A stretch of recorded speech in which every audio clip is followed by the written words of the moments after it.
খবর শুনছেন আকাশবাণী থেকে। প্রতিদিনের মতো আজকেও চলে এসেছি বাছাই করা কিছু গুরুত্বপূর্ণ খবর নিয়ে। শুরুতেই শিরোনাম। আগস্টেই অভিন্ন দেওয়ানি বিধি বিল, সংকল্প পূরণে বিধানসভায় কমিটি তৈরির ঘোষণা শুভেন্দু অধিকারীর। দুপুর গড়াতেই শহরে আঁধার, প্রবল বৃষ্টিতে বিপর্যস্ত কলকাতা সহ দক্ষিণবঙ্গ। নিজেদের মধ্যে মিটমাট, সকালে গ্রেপ্তার, বিকেলে জামিন ফিরাদ ঘনিষ্ঠ শামাস ইকবালের। তৃণমূল জামানায় পুলিশ লুকাতো টেবিলের তলায়, বিধানসভায় ধ্বনি ভোটে পাস বহু চর্চিত গুন্ডা দমন বিল। রাজ্যে মর্নিং স্কুল চলবে 15 জুলাই পর্যন্ত, স্কুল শিক্ষা দপ্তরের নামে ভুয়ো বিজ্ঞপ্তিতে ছড়ালো বিভ্রান্তি। বিদেশ যাত্রার অনুমতি মামলায় দ্রুত শুনানি নয়, হাইকোর্টে ফের ধাক্কা অভিষেকের।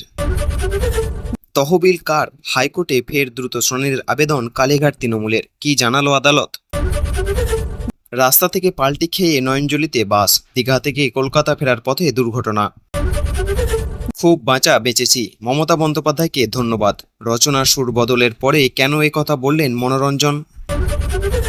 তোলাবাজির অর্থে মেয়ের স্বামীর নামে সম্পত্তি, নির্বাচনীয় হলফনামায় তথ্য গোপন, তৃণমূল বিধায়কের বিরুদ্ধে পুলিশের অভিযোগ।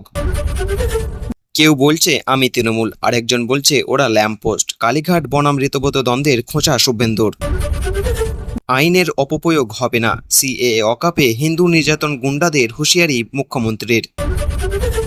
কলম ফিরাদ হলে মমতা দোয়াত, কেএমসিতে দুর্নীতি কালি নিয়ে তোপ শুভেন্দুর। একটা সম্প্রদায় জোট বাঁধলে গুন্ডা দমন আইন হলে উস্কানিমূলক মন্তব্যের জেরে স্ক্যানারে মমতাও। কেন গুন্ডা দমন বিল, বিধানসভায় চন্দন হরগোবিন্দদের পরিবারকে দেখিয়ে ব্যাখ্যা শুভেন্দু অধিকারীর। শুভেন্দুর হুঁশিয়ারির পরে নরম সুর স্যাটাভাঙা হুমায়ুনের, নব্য বিজেপিদের বলেছি বলে ঘোরালেন কথা। এটাই শেষ বক্তব্য, হুমায়ুনের স্যাটাভাঙা মার মন্তব্যে বিধানসভায় সবক মুখ্যমন্ত্রী শুভেন্দু অধিকারী। অভিন্ন দেওয়ানি বিধিতে সাবধানী সরকার, আলোচনা হলেও এখনই বিধানসভায় পেশ নয়। হিন্দুদের বঞ্চিত করে মুসলমানদের সংরক্ষণ, বাম তৃণমূলের ভুল শোধরাতে জোড়া ওবিসি বিল বিধানসভায়। 70 লক্ষ টাকা তোলাবাজি, গ্রেপ্তার ফিরাদ ঘনিষ্ঠ প্রাক্তন কাউন্সিলর শামস ইকবাল। দীর্ঘদিনের ডেকোরেস্ট বদল কালীঘাট তৃণমূলের, 21শে জুলাই মঞ্চের প্রস্তুতি ভার পেলেন অন্য সংস্থা। এবার কলকাতার রাস্তা হকার মুক্ত হবে, বড় ইঙ্গিত দিলীপ ঘোষের। রাম মন্দির চোরদের পক্ষে সওয়াল করলে 5 লক্ষ জরিমানা, বড় সিদ্ধান্ত অযোধ্যা বার অ্যাসোসিয়েশনের। 3 বছরের শিশু কন্যাকে ধর্ষণ করে খুন, আদালতে ফাঁসির সাজা 65 বছরের বৃদ্ধকে। বিয়েতে রাজি না হওয়ায় শাস্তি, তরুণীকে নৈশভোজে ডেকে কুপিয়ে খুন করলেন প্রেমিক। এতক্ষণ শুনলেন সংবাদ শিরোনাম, এবার আসছে বিস্তারিত খবরে। যারা এখনো পর্যন্ত ভিডিওটিকে লাইক করেনি তারা লাইক করে চ্যানেলটিকে অবশ্যই সাবস্ক্রাইব করবেন। জল্পনা কল্পনা শেষ, আগস্টে রাজ্যের বিধানসভায় পেশ হবে অভিন্ন দেওয়ানি বিধি বিল। সোমবার 3টি বিল পেশ করে একথা জানান মুখ্যমন্ত্রী শুভেন্দু অধিকারী। এও জানালেন ইউসিসি বিল আনতে বিশেষ কমিটি তৈরি করা হচ্ছে, তার নেতৃত্বে থাকবেন সুপ্রিম কোর্টের অবসরপ্রাপ্ত বিচারপতি রঞ্জনা প্রসাদ দেশাই। কমিটিতে বিভিন্ন পেশার 5 সদস্য থাকবেন। আগামী 2 জুলাই মন্ত্রিসভায় খসড়া বিলটি আসবে অনুমোদনের জন্য। এরপর 4 সপ্তাহের প্রস্তুতি কাজ চলবে। তা শেষ হলে আগস্টের গোড়ায় অর্থাৎ বদল অধিবেশনে পেশ হবে অভিন্ন দেওয়ানি বিধি বিল। সোমবার এই ঘোষণা করে শুভেন্দু অধিকারী বলেন, আমরাই এ রাজ্যে ইউসিসি বিল আনব, গুজরাট, উত্তরাখণ্ড, আসামের পর। এতে সব সম্পদের জন্য এক আইন লাগু হবে, আলাদা আলাদা ধর্মের ভিত্তিতে আলাদা কোনো আইন হবে না। এদিন বিধানসভায় অধিবেশনে শেষার্ধে অভিন্ন দেওয়ানি বিধি পেশ নিয়ে বক্তব্য রাখেন মুখ্যমন্ত্রী। জানান, এর জন্য তৈরি কমিটির নেতৃত্বে থাকবেন সুপ্রিম কোর্টের অবসর বিচারপতি রঞ্জনা প্রসাদ দেশাই। এছাড়া সদস্য হিসেবে থাকবেন আরেকজন অবসর IAS শিক্ষাবিদ, সমাজকর্মী, আইনজ্ঞ এবং প্রশাসনিক কাজের অভিজ্ঞতা সম্পন্ন অতিরিক্ত সচিব পর্যায়ের একজন। অন্তত 9টি বিষয় নিয়ে কাজ হবে। মূল কাজ বিভিন্ন সম্পদের প্রতিনিধির সঙ্গে কথা বলে তাদের মতামত গ্রহণ। আলোচনা হবে বিয়ে, বিবাহ বিচ্ছিন্নতা, উত্তরাধিকার, সম্পত্তি বন্টন সহ বেশ কয়েকটি বিষয় নিয়ে। গুন্ডা দমন সংশোধনীয় বিল নিয়ে বিধানসভায় বক্তব্য রাখতে গিয়ে মুখ্যমন্ত্রী শুভেন্দু অধিকারী স্পষ্ট জানিয়েছেন, এই আইনে কোনো অপব্যবহার করা হবে না। তিনি বলেন, সাধারণ মানুষের ভয় পাওয়ার কোনো কারণ নেই। এই আইন শুধুমাত্র সমাজ বিরোধী, দুষ্কৃতী এবং গুন্ডাদের বিরুদ্ধে ব্যবহার করা হবে।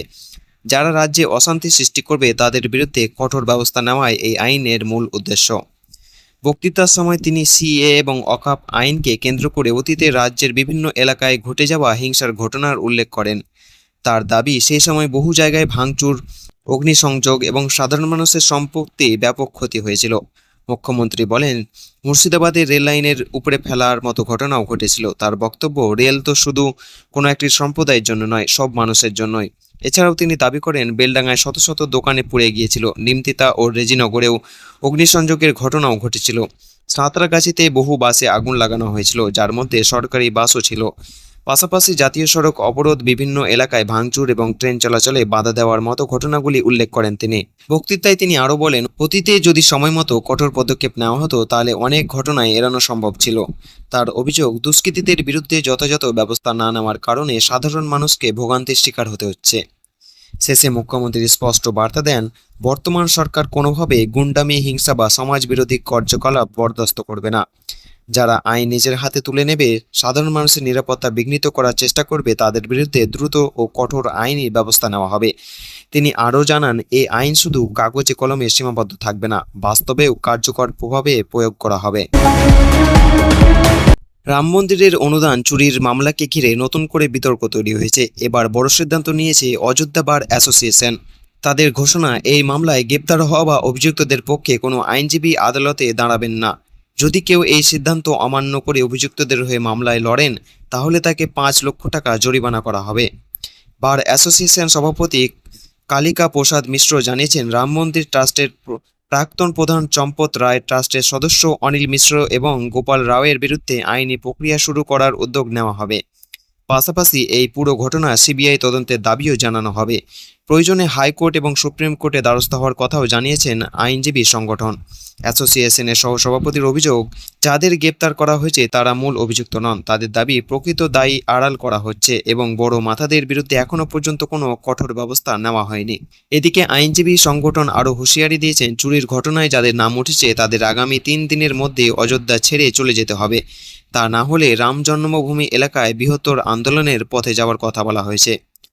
প্রসঙ্গত, তদন্তকারী সংস্থার রিপোর্টে দাবি করা হয়েছে, রাম মন্দির কয়েক হাজার কোটি টাকার অনুদান এবং বিপুল পরিমাণ সোনারূপো গয়না জমা পড়েছিল। তবে সেই সম্পদের একটি অংশ হিসেব নিয়ে প্রশ্ন উঠছে। তদন্তে আরও অভিযোগ করা হয়েছে, মন্দিরের ট্রাস্টের কিছু শীর্ষ কর্মকর্তারা অনুদান চুরির বিষয়টি জানতেন, কিন্তু তা সত্ত্বেও পুলিশে অভিযোগ করা হয়নি। এই বিষয়টি নিয়ে তদন্ত চলছে। অন্যদিকে বিরোধী শিবিরে অভিযোগ, এখনও পর্যন্ত যাদের গ্রেপ্তার করা হয়েছে তারা নিতান্তই ছোট কর্মী। প্রকৃত দায়ী চিহ্নিত করে কঠোর শাস্তির দাবি জানানো হয়েছে। পাশাপাশি আদালতে তত্ত্বাবধানে নিরপেক্ষ তদন্তের দাবি উঠেছে। এই ঘটনাকে কেন্দ্র করে অযোধ্যার রাজনৈতিক ও আইনি মহলে তীব্র চাঞ্চল্য তৈরি হয়েছে। তদন্ত কোন দিকে এগোয় এবং শেষ পর্যন্ত কার বিরুদ্ধে কী ব্যবস্থা নেওয়া হয়, এখন সেই দিকেই নজর রয়েছে সকলের। কলকাতা হাইকোর্টে আরও একবার ধাক্কা তৃণমূলের সর্বভারতীয় সাধারণ সম্পাদক অভিষেক বন্দ্যোপাধ্যায়। চোখের চিকিৎসার জন্য বিদেশে যাওয়ার অনুমতি চেয়ে আদালতে দ্বারস্থ হন। মামলা জরুরি শুনানির আর্জি জানান তিনি, তবে হাইকোর্ট তার আবেদন খারিজ করে দেয়। স্পষ্ট জানিয়ে দেওয়া হয়, অভিষেকের এই আর্জিকে কোনোভাবেই অগ্রাধিকার দেওয়া সম্ভব নয়।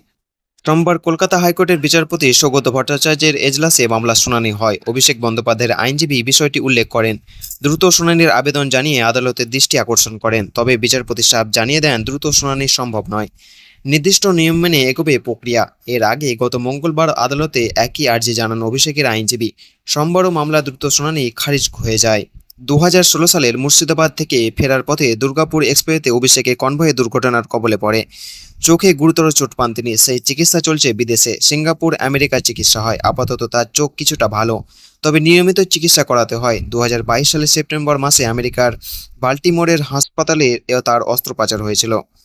সেই সময় তিনি প্রায় 25 দিন ছিলেন আমেরিকায়। তারপর থেকে বিদেশে বারবার চিকিৎসা করাতে যেতে হয় তাকে। সেই কারণে দ্রুত শুনানির আর্জি জানান। সেই আর্জি খারিজ হয়ে গেল হাইকোর্টে। এতক্ষণ শুনলেন বিস্তারিত সংবাদ। আজকের মতো সংবাদ এখানেই শেষ হলো। ধন্যবাদ।